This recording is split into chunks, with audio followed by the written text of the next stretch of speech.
الشيطان الرجيم بسم الله الرحمن الرحيم الحمد لله رب العالمين وبه نستعين على أمور الدنيا والدين والصلاة والسلام على سيدنا مولانا محمد أشرف الأنبياء والمرسلين وعلى آله وصحبه أجمعين سبحانك لا علم لنا إلا ما علمتنا إنك أنت العليم الحكيم رب اشرح لي صدري ويسر لي أمري واحلل عقدة من لساني يفقه قولي ولا حول ولا قوة إلا بالله العلي العظيم أما بعد.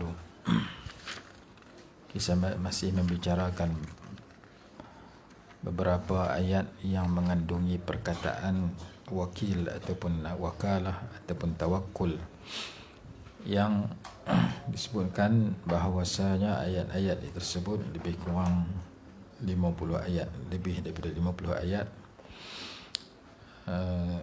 Kita telah membicarakan tentang ayat dalam surah Yunus,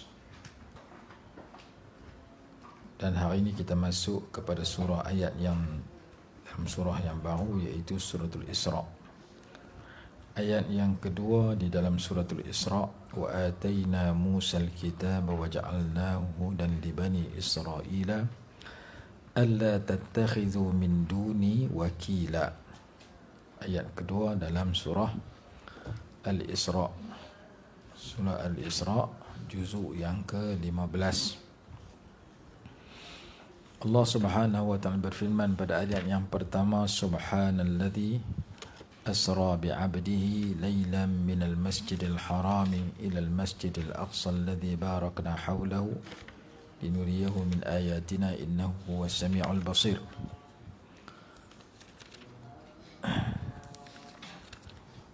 Suratul Isra terletak selepas daripada surah An-Nahli, surah Lebah. Dalam surah Lebah ada perkataan syifa, dalam suratul Isra ada perkataan syifa. Dalam suratul Isra menceritakan syifa itu adalah madu lebah. Dalam suratul Nahli, dalam suratul Isra menceritakan syifa itu adalah Al-Quran. Jadi dalam suratul Nahli, surah lebah, Allah berfirman dalam ayat yang ke 69,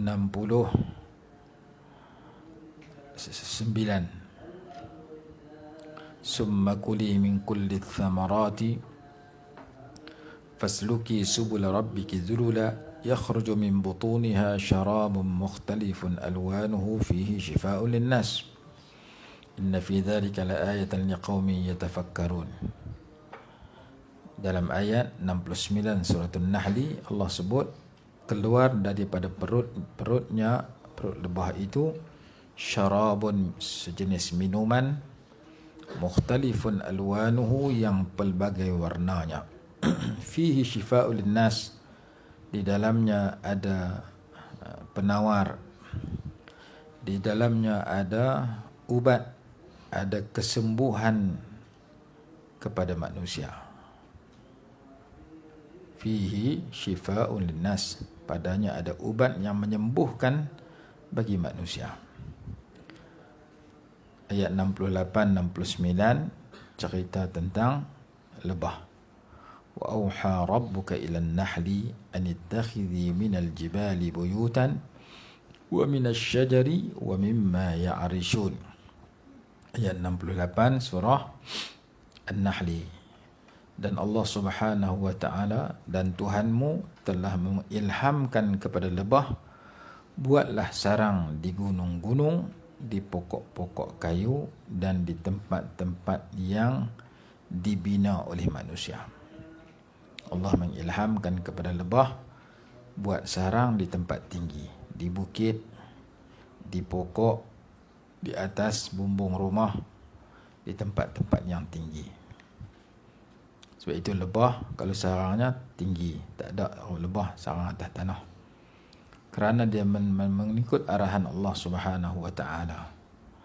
Ilham Allah berikan kepada lebah. Summa kuli min kulli thamarat, kemudian makanlah kamu wahai lebah-lebah daripada segala jenis buah-buahan, daripada bunga-bunga dari buah-buahan yang pelbagai. Fasluki subula rabbiki dhulula, turutlah jalan Tuhanmu yang telah dimudahkan bagimu. Yakhruju min butuniha, keluar daripada perut-perutnya, syarabun mukhtalifun alwanuhu, minuman yang pelbagai warnanya. Ada warna merah, warna kuning, ada warna coklat, warna merah hati, ada warna kuning. Jadi warna madu lebah ada warna hitam. Itu mukhtalifan alwanuhu, pelbagai warna. Fihi shifa'un linnas, padanya ada kesembuhan, ada ubat untuk menyembuhkan orang ramai. Nas, orang Islam, orang kafir makan madu lebah jadi syifa. Inna fi dzalika laayatan liqaumin yatafakkarun, sesungguhnya pada demikian itu tanda kebesaran Allah bagi kaum yang ingin berfikir.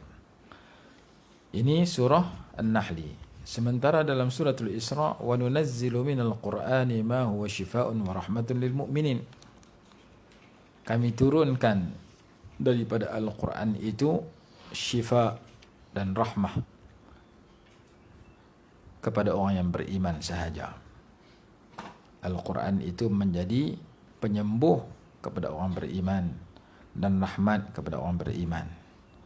Berdasarkan kepada dua perkara yang menjadi ubat di dalam suratul Nahli dan dalam suratul Isra, ada hadis, kalau tak silap riwayat Imam Abu Daud atau lainnya, disebutkan alaikum bisyifa'aini al-asali wal-Qur'ani, hendaklah kamu semua menggunakan dua jenis syifa. Yang pertama madu lebah, yang kedua Al-Quran. Al-Quran itu syifa wa rahmah lil mu'minin. Jadi kedua surah ini berkembang di antara satu sama lain, surah lebah dengan surah Al-Isra. Kemudian suratul Isra terletak sebelum suratul Kahfi. Dalam suratul Isra, subhana. Permulaan suratul Isra, subhana. Permulaan suratul Kahfi, alhamdulillah. Kalau kita berzikir pun, kita sebut subhanallah dulu, lepas tu alhamdulillah. Subhanallah 33 kali, alhamdulillah 33 kali. Kita tak mulakan alhamdulillah dulu, kemudian subhanallah. Maka suratul Isra dengan suratul Kahfi disusun dalam bentuk mula dengan tasbih, iringi dengan tahmid. Suratul Isra sebelum suratul Kahfi. Suratul Isra mula dengan subhanallazi asra bi'abdihi. Suratul Kahfi mula dengan alhamdulillahillazi anzala ala abdihi alkitab. Jadi persamaan antara suratul Isra dengan suratul Kahfi, kedua-duanya dimulakan dengan perkataan abdihi. Subhanallazi asra bi'abdihi. Alhamdulillahillazi anzala alaihi alkitab. Alhamdulillahillazi anzala ala abdihi alkitab. Segala puji bagi Allah yang telah menurunkan ke atas hambanya kitab. Dan suratul Mi'raj, suratul Najmi, yang menceritakan tentang Mi'raj juga, Allah sebut fa'auha ila abdihi ma auha. Begitu juga di awal surah Al-Furqan, tabarakalladzi nazzala al-furqana ala abdihi liyakun lil alamin nadhira. Jadi perkataan hamba ini disebut dalam ayat pertama dalam suratul Isra, ayat pertama dalam suratul Kahfi, dan ayat pertama dalam suratul Furqan.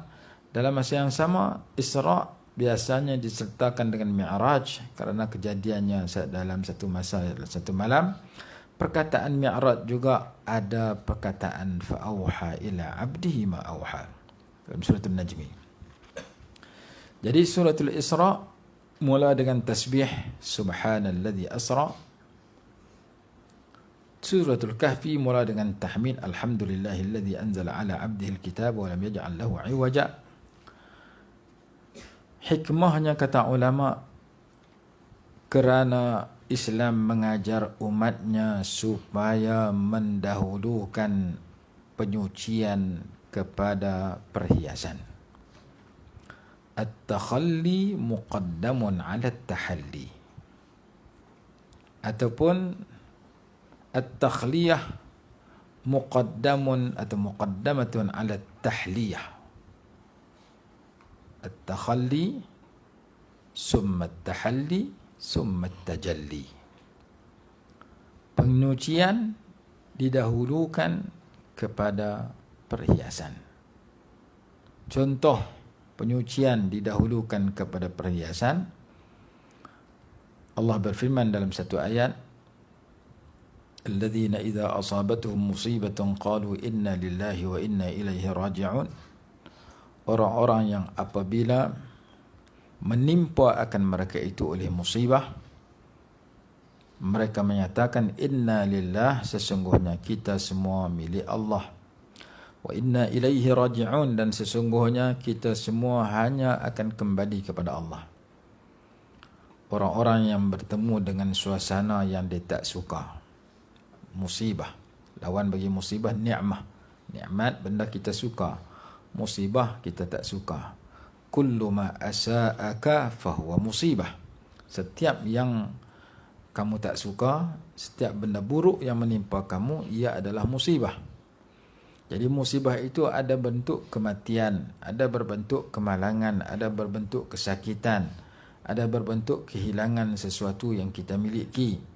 Maka ketika kita bertembung dengan musibah, sunat kita baca inna lillahi wa inna ilaihi raji'un. Diriwayatkan dalam hadis, ketika kasut seseorang itu terputus, maka dibaca inna lillahi wa inna ilaihi raji'un. Karena kasut kita putus, jangan rosak, kita kena beli kasut baru. Maka kasut rosak, kita tak suka. Kita duduk dalam rumah, tiba-tiba lampu terpadam, inna lillahi wa inna ilaihi raji'un. Sunat baca benda yang kita tak suka dengan inna lillahi wa inna ilaihi raji'un. Lalu inna lillahi wa inna ilaihi raji'un digunakan ketika bertemu dengan suasana yang tidak disukai. Lalu ketika mana seseorang itu ditimpa sesuatu perkara yang dia tak suka, dia baca inna lillahi wa inna ilaihi raji'un. Kalau rajin lagi, tambah doa dalam Sahih Muslim, Allahumma ajurni fi musibati wa akhlif li khairan minha, yang dibaca oleh Sayyidatina Ummu Salamah radhiyallahu anha ketika kematian suaminya Abu Salamah. Nabi SAW ajar baca doa itu. Allahumma ajurni fi musibati, ya Allah berikan pahala terhadap musibah yang menimpaku, wa akhlif li khairan minha, wa akhlif atau wa akhluf qiraatan, wa akhlif li khairan minha, dan gantikan untukku lebih baik daripadanya, daripada musibah yang menimpa itu. Apabila seseorang membaca doa itu ketika ditimpa musibah, Allah Subhanahu wa taala memberikan anugerah 3 perkara. Ulaika alaihim salawatun min rabbihim, yang pertama. Ulaika alaihim salawatun min rabbihim wa rahmah, yang kedua. Wa ulaika humul muhtadun, yang ketiga. Ulaika alaihim, mereka itu diberikan kepada mereka itu salawatun, keampunan, min rabbihim, dari Tuhan mereka. Wa rahmah, dan belas kasihan, kasih sayang. Wa ulaika humul muhtadun, dan mereka itu orang-orang yang mendapat petunjuk. Allah bagi petunjuk, Allah bagi keampunan, Allah bagi rahmat. Keampunan itu penyucian, cuci dosa. Rahmat itu perhiasan. Maka perkataan keampunan, salawat wa rahmah mengajar kepada kita at-takhalli muqaddamun 'ala at-tahalli. Jadi tasbih itu takhalli, tahmid itu tahalli.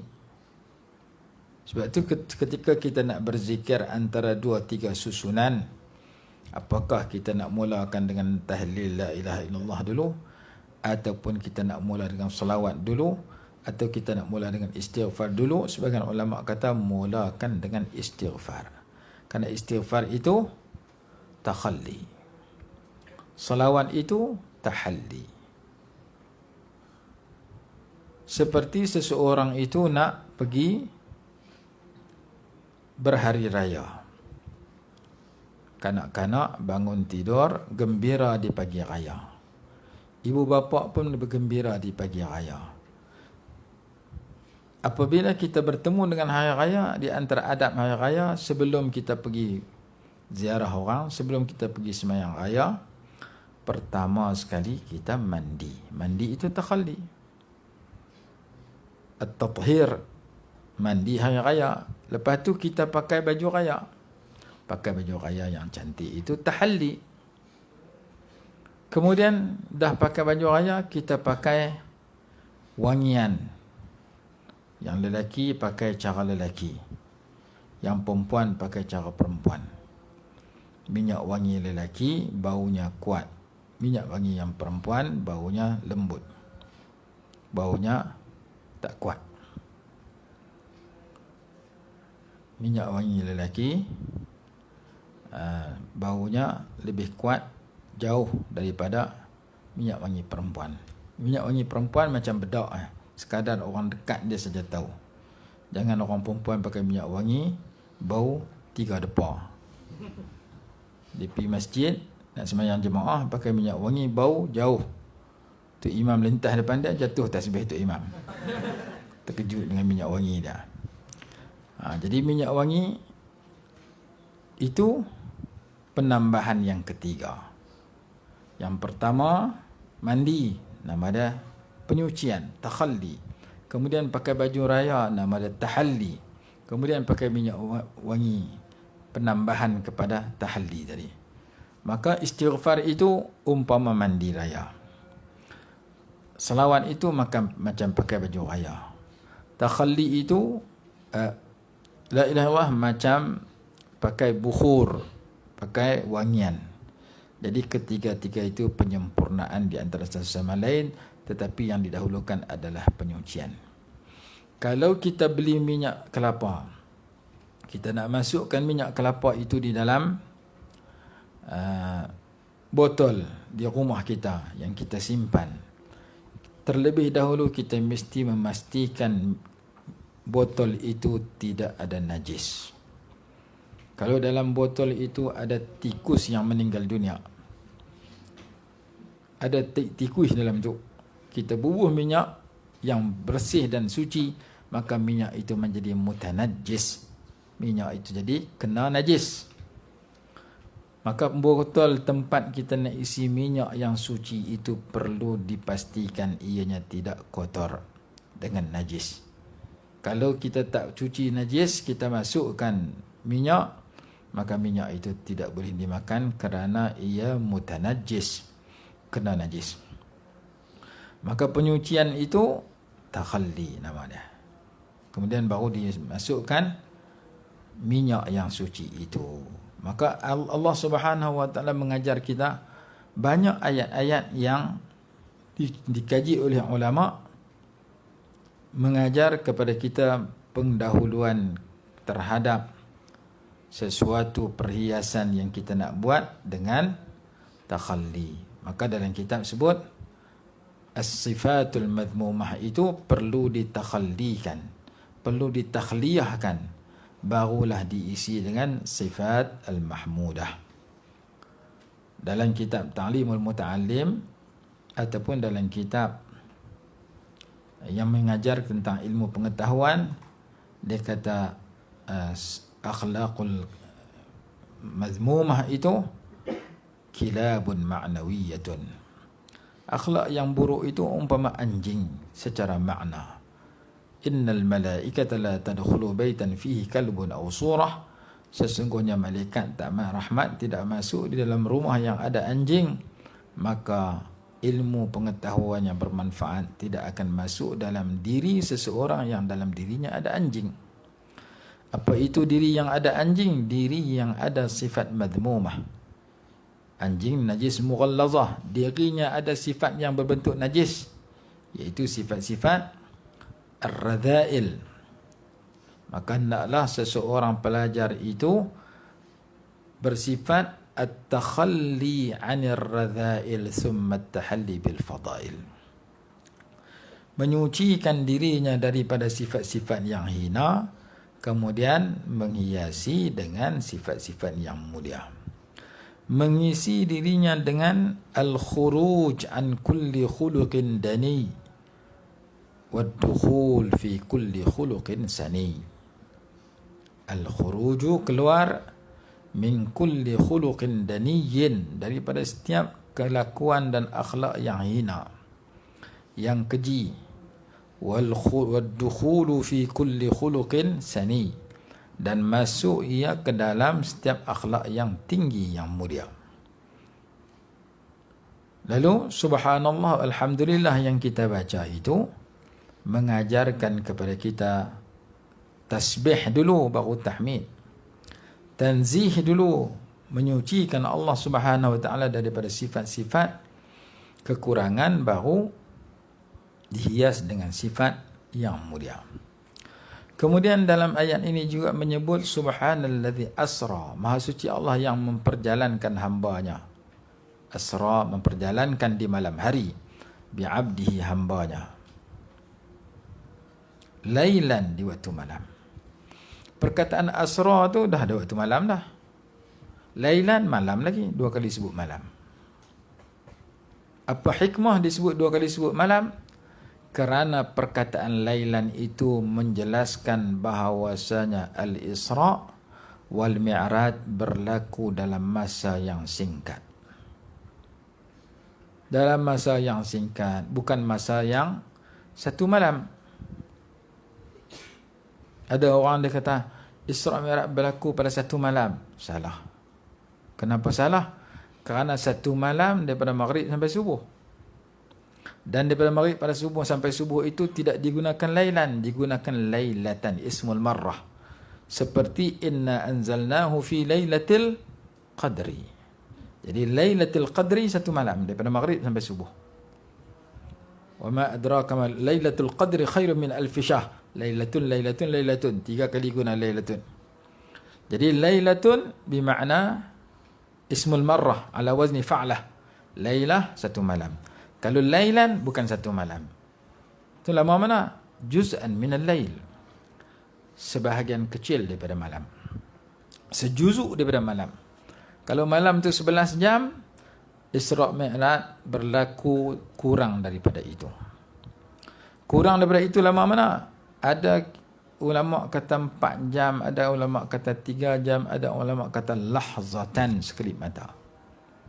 Itu dalam Syaikh Sawi sebut sedemikian. Ada ulama kata dalam masa yang singkat, buktinya dalam hadis Ummu Hani radhiyallahu anha, Nabi SAW pergi dan pulang daripada peristiwa Isra' dan Mi'raj, selimut yang baginda tinggalkan masih lagi panas. Jadi selimut kita tu, kalau kita masuk dalam selimut, kita kelumbung kita tutup, kita bernafas dalam selimut, lama-lama panas. Kita bangun pergi beli air, tandas, kita patah balik dalam masa 5 minit, 10 minit, kita dapati selimut kita masih lagi panas. Berarti masa kita pergi tu sekejap. Kalau kita tinggalkan 6 jam, patah balik, selimut yang panas sudah sejuk. Almarhum Syekh Sya'rawi rahimahullahu ta'ala berkata, nafas kita, mulut kita, ataupun udara yang keluar daripada nafas kita, Allah jadikan udara yang sama boleh menyejukkan yang panas dan boleh memanaskan yang sejuk. Seorang bapa, seorang ibu pergi rumah tetamu, ziarah rumah orang. Dia jadi tetamu kepada orang lain. Dia bawa anak dia. Anak dia mungkin umur 7 tahun. Mungkin umur 6 tahun. Mungkin umur 8 tahun. Tuan rumah hidangkan teh panas. Mak dia boleh minum, ayah dia boleh minum, tapi anak tak boleh minum pasal panas. Maka anak dia kata, nak minum ni, panas. Mak dia kata, tunggu sekejap. Mak dia ambil air, hambui, tiup, buh tangan, panas lagi, sejuk, tuang masuk dalam piring, hambui lagi, bagi anak dia minum. Air yang panas dengan tiupan mulut si ibu tadi, dengan angin yang dikeluarkan beberapa kali, dalam masa sekejap boleh suam. Air yang panas jadi suam, jadi sejuk. Berbeza dengan tadi, masih lagi panas yang satu lagi, yang gelas belum, yang tidak ditiupkan. Jadi air teh yang panas disejukkan dengan udara yang terbit daripada mulut si ibu, si bapa, untuk menolong anaknya yang teringin nak minum secepat mungkin. Dan si bapa dan ibu tadi balik rumah. Balik rumah, hujan turun, sejuk, nak keluar motong getah tak boleh, penurai getah. Nak pergi kerja tak boleh. Akhirnya sejuk, masuk tidur dalam selimut. Ambil selimut, tutup daripada kepala sampai kaki. Masa selimut tu sejuk. Lepas tu dia bernafas dalam selimut. Mengeluarkan dan menyedut udara dan mengeluarkan kembali. Seminit, 2 minit, 15 minit. Last sekali, selimut yang sejuk menjadi panas. Dengan udara dan oksigen yang keluar daripada mulut yang sama. Yang telah menyejukkan air yang panas. Yang telah memanaskan selimut yang sejuk. Maka demikianlah fungsi mulut manusia. Sebagaimana daripada mulut itu air yang panas menjadi sejuk dengan tiupan daripada mulut dan hidungnya, dengan daripada mulut yang sama menyejukkan yang sejuk, yang panas. Tangan kita panas, tangan kita sejuk, hambui, jadi panas. Maka demikian juga mulut itulah apabila mengeluarkan sesuatu perkataan, boleh menyejukkan hati pendengar dan boleh memanaskan hati pendengar. Kita cakap baik dengan orang, lemah lembut, sopan santun, ambil hati orang, sejuk hati orang bercakap dengan kita. Hak seorang lagi kita kata, saya tak boleh jumpa dia, dia cakap saya nak tampak dia, pasal ucapan dia membakar hati saya. Mulut yang sama boleh menyejukkan, membahagiakan pendengar, dan mulut yang sama boleh menyedihkan pendengar. Al-famu alladhi yakhruju minhu an-nar la yakhruju minhu an-nur. Al-fam, mulut, alladhi yakhruju minhu an-nar, yang keluar daripada mulut itu api, la yakhruju minhu an-nur, tidak keluar daripada mulut itu nur, cahaya. Jadi mulut yang mengeluarkan api, bila dia bercakap, dia membakar pendengar. Kata-kata yang jahat, yang buruk, yang menyakitkan hati, bila diucapkan, pendengar marah. Yang hatinya asal tenang jadi panas. Hati yang sejuk jadi panas kerana mulut kita mengeluarkan api membakar orang itu. Begitu juga sebaliknya. Kawan tu sakit hati, kawan tu sedih, kita beri nasihat yang baik, hatinya yang panas menjadi sejuk kerana mulut kita juga. Kerana mulut kita mengeluarkan nur, memberi cahaya kepada hatinya yang sedang gelap. Maka mulut kita ialah anggota yang mempunyai silahun zu haddain, senjata yang mempunyai 2 mata. Boleh memberikan kebahagiaan kepada pendengar, kepada kata-kata kita, dan boleh memberikan keburukan dan kesesatan kepada orang yang mendengar kata-kata kita. Di samping lidah, tulisan. Kerana tulisan itu disebut sebagai salah satu daripada 2 lidah. Al-qalamu ahadul lisanaini. Pen itu salah satu daripada 2 lidah. Apa yang kita tulis boleh membahagiakan orang, menyejukkan hati orang. Apa yang kita tulis boleh menjadikan orang marah. Dan inilah yang banyak digunakan dalam media sosial hari ini. Tulisan yang ditulis oleh netizen ketika mengulas sesuatu isu Ada yang menggembirakan dan ada yang menimbulkan kemarahan, sehingga tak kurang orang yang menubuhkan pelbagai grup, akhirnya dia left group, berkelahi dalam grup isu-isu tertentu. Tulisan itu menyebabkan kawan kita marah, kawan kita baik, macam-macam grup kita sertai. Grup sekolah rendah, grup sekolah menengah, grup AJK masjid, grup AJK surau, grup universiti, grup pusat serenti, semua ada. Macam-macam grup kita ada dalam handphone kita, 40 grup. Tapi dalam grup tu silap tulis tulisan yang menyakitkan hati, berkelahi dalam grup. Dulu sekolah rendah baik, masuk alat komunikasi, bertemu pula. Dah 40 tahun kita tak berjumpa. Dulu kita sekolah rendah je satu beda jahanam sekali. Sekarang umur kita dah 50. Baik.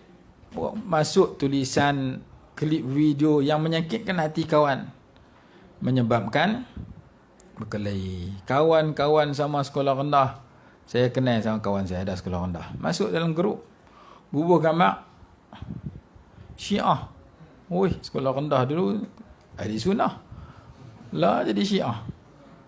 Apa macam mana jadi gitu? Ada yang jenis suka hantar klik-klik video apa Hindustan lah apa.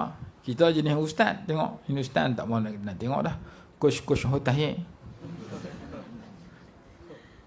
tak sesuai dengan jiwa kita. Jadi macam-macam suasana yang kita lihat.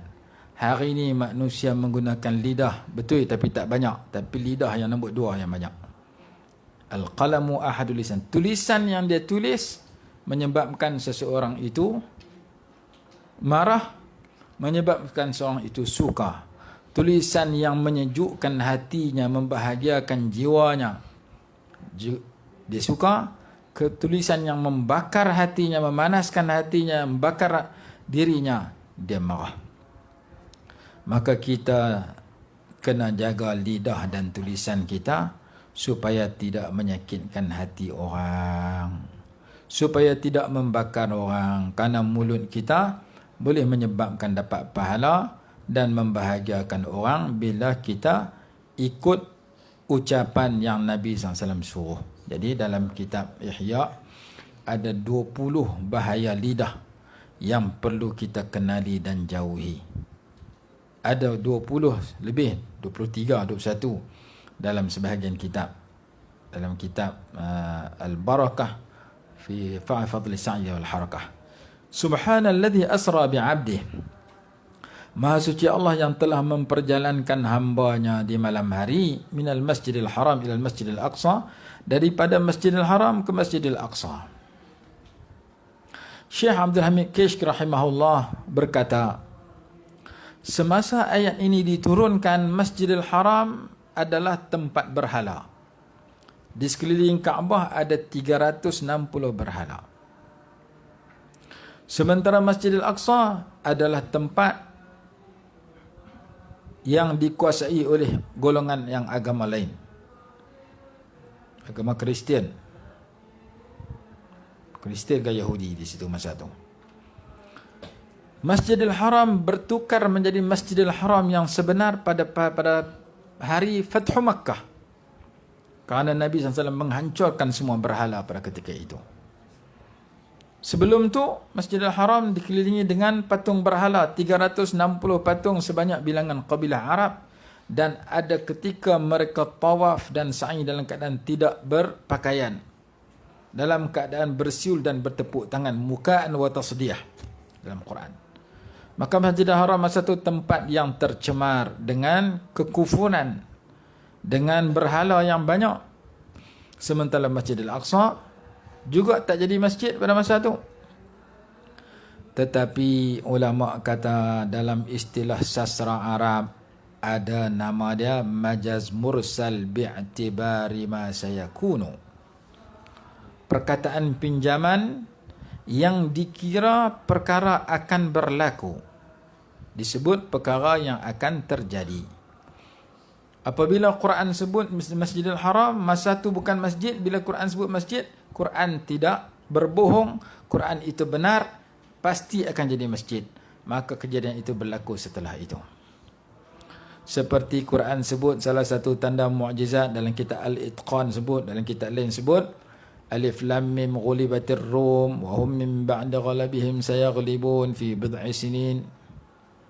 Telah dikalahkan tentera Rom.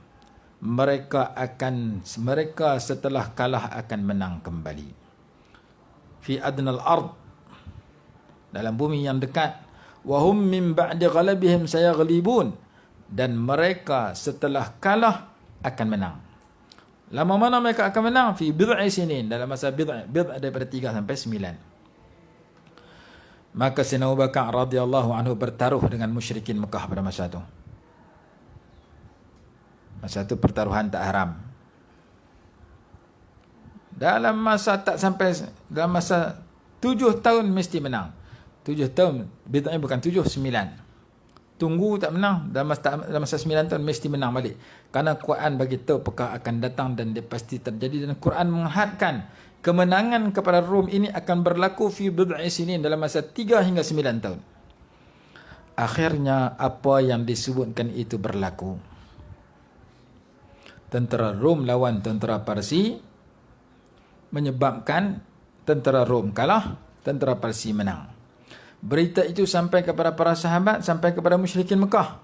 Yang gembira dengan kemenangan itu ialah musyrikin Mekah. Kenapa?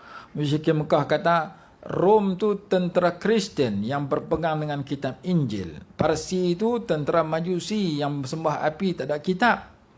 Puak tak ada kitab mengalahkan puak ada kitab. Puak tak ada kitab, puak kami musyrikin Mekah kata, geng kami. Yang ada kitab, geng hampa. Kamu golongan sahabat ada ikut Quran, ikut kitab Quran. Kami musyrikin tak ada kitab apa. Begitu juga Majusi tak ada kitab apa, sembah api. Lawan dengan Rom, Rom ada kitab Injil. Apabila Rom kalah, sedangkan mereka ada rujukan kitab mereka, kitab Injil, Majusi menang, tak ada kitab, berarti kami juga bergembira kerana geng kami menang. Musyrikin Mekah menang dengan gembira dengan kemenangan tentera yang mengalahkan tentera Rom. Para sahabat menceritakan kepada Nabi SAW, Rasulullah, Allah turunkan ayat itu. Dalam masa tak sampai 3 hingga 9 tahun akan menang balik. Akhirnya pada hari peperangan Badar, tentera Islam membunuh musyrikin Mekah, Abu Jahal dan seumpamanya. Hari yang sama tentera Rom menang, mengalahkan tentera Parsi. Kata ulama, menceritakan perkara akan datang dan pasti berlaku. Maka Quran cerita ni perkara akan datang. Seperti kita kata kepada seorang budak kecil, seorang baby duduk depan kita, seorang budak lelaki umur 2 tahun duduk berjalan depan kita, seorang budak perempuan umur 3 tahun duduk atas riba kita. Kita kata kepada budak lelaki itu, anta abun.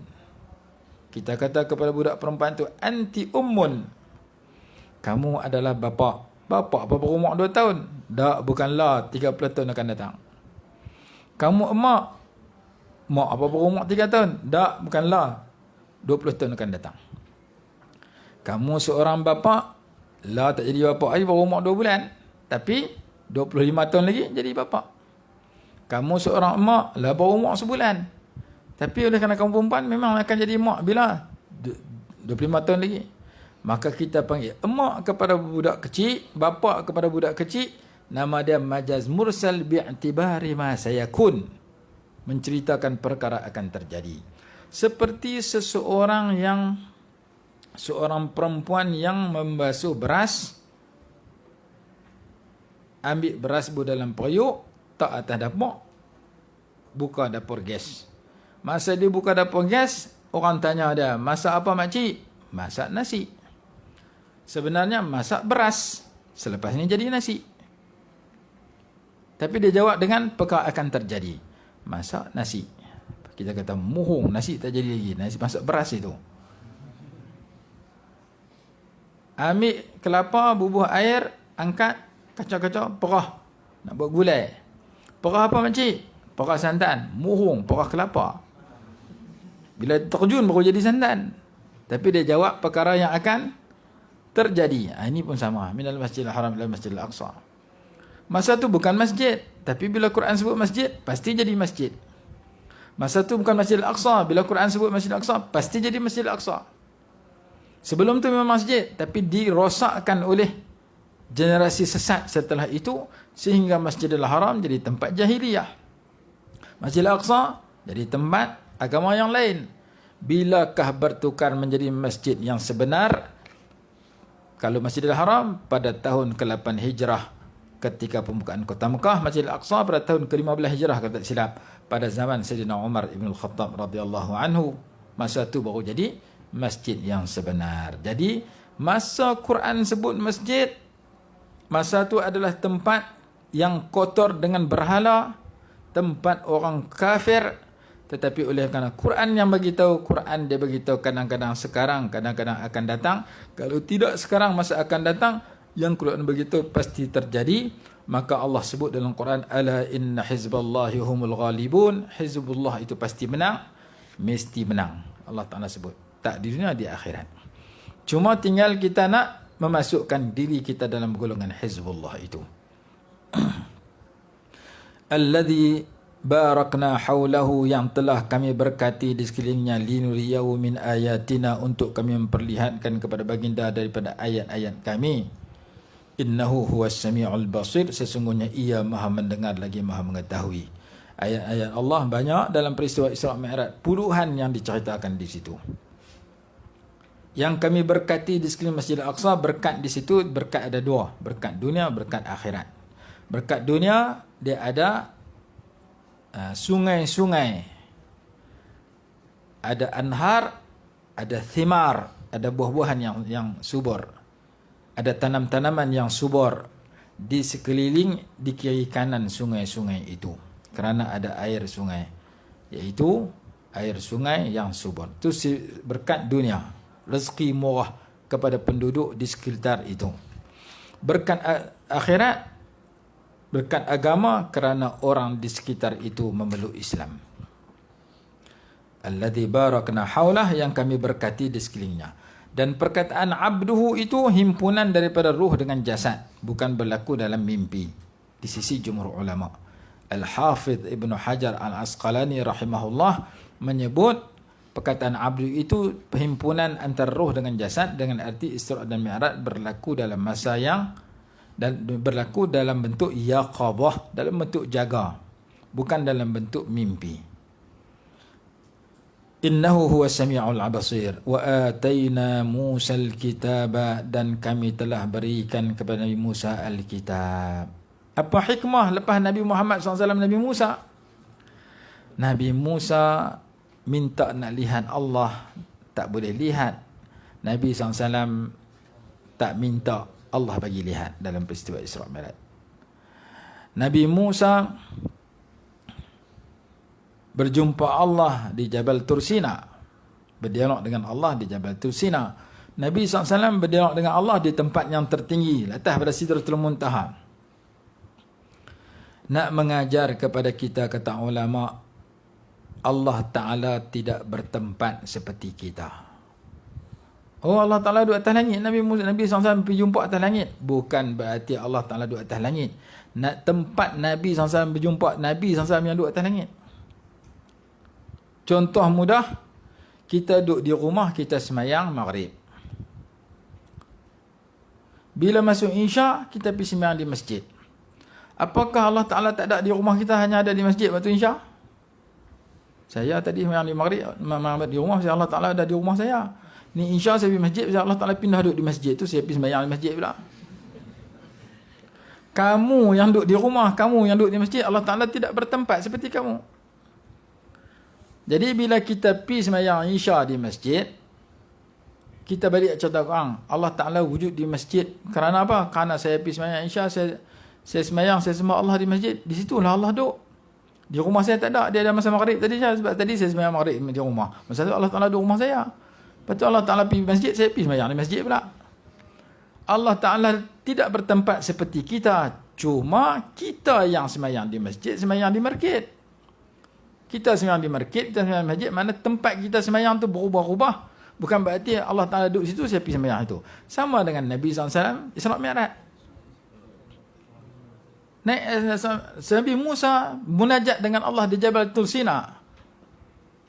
Nabi SAW bermunajat dengan Allah atas langit. Bukan berarti Allah Ta'ala duduk atas langit seperti mana yang difahami oleh sebahagian. Kerana Allah tidak bertempat dan tidak berhajat kepada tempat. Kerana yang berhajat kepada tempat, kita yang makhluk. Allah Ta'ala pencipta makhluk. Maka akidah ahli sunnah wal jamaah menyatakan Allah tidak bertempat seperti kita. Yang kata Allah duduk atas arasy, arasy itu makhluk, ada permulaan. Kalau Allah Ta'ala, kalau arasy ada permulaan, Allah Ta'ala sebelum adanya makhluk duduk tang mana? Tak tahu nak jawab juga. Ada dia kata tak boleh duk takwil. Allah Ta'ala kata Ar-Rahman 'ala istawa 'ala al-'arash, istawa 'ala al-'arash, duduk atas arasy. Jangan duk takwil dah. Ulama tanya, bagaimana dengan firman Allah, wa huwal ladzi fis sama'i ilahun fil ardi ilahun. Allah Ta'ala itu di langit Tuhan, di bumi Tuhan. Dia kata tu kena takwil. Yang tu dia kena takwil pula. Yang Ar-Rahman 'ala istawa dia tak pergi takwil. Yang ayat tadi nampak macam langit pun duduk, di bumi pun duduk, dah kita kena takwil. Tengok dalam tafsir Tabari, bagaimana Imam Tabari tak takwil. Jadi ulama sudah mentakwilkan ayat itu. Kalau dia kata Allah Ta'ala duduk atas langit, macam mana pula dengan hadis aqrabukum min rabbih min wa huwa sajid. Hamba Allah itu paling hampir kepada Allah ketika dia sedang sujud. Kalau Allah atas langit, dia kena wa huwa qaimun. Manusia paling hampir kepada Allah ketika dia sedang berdiri. Sebab berdiri, kepala dia lebih dekat dengan langit. Tapi hadis kata, manusia paling hampir kepada Allah ketika dia sedang sujud. Ada satu kitab nama dia Al-Mizanul Adil. Dia mendatangkan beberapa ayat Quran dan hadis yang menjelaskan dan menimbulkan persoalan kepada orang yang mendakwa Allah Ta'ala di atas langit. Kesimpulan dia, khilaf ulama, pendapat jumhur ulama, Allah Ta'ala tidak bertempat. Ar-Rahman 'ala al-'arsy istawa ditafsirkan kepada menguasai arasy, mentadbir arasy, ditakwilkan, tapi tidak memaksa orang menerima takwil itu. Seperti yadullahi fawqa aydihim, tangan Allah di atas tangan mereka. Seperti fawalli wajhaka syatral masjid, kullu syai'in halikun illa wajhah. Setiap sesuatu itu binasa melainkan wajahnya. Ditafsirkan, ditakwilkan kepada zat Allah Subhanahu wa taala. Illa wajhah ay illa zatah. Sebagaimana fawalli wajhaka syatral masjidil haram, hadapkan wajahmu ke arah Masjidil Haram. Kita semayang disuruh hadap wajah. Kalau kita hadap wajah saja ke arah Masjidil Haram, sah ke tak sah semayang kita? Tak sah. Qiblat belah ni, kita semayang, dada telah belah nu, muka aja telah belah qiblat. Allahu Akbar.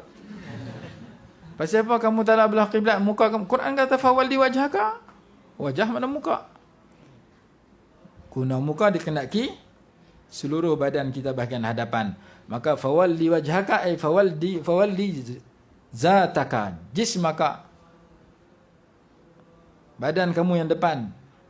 Aku hadapkan diriku, maka ditafsirkan kepada aku hadapkan diriku kepada Allah. Wajjahtu wajhiya lilladzi fatara as-samawati wal ard.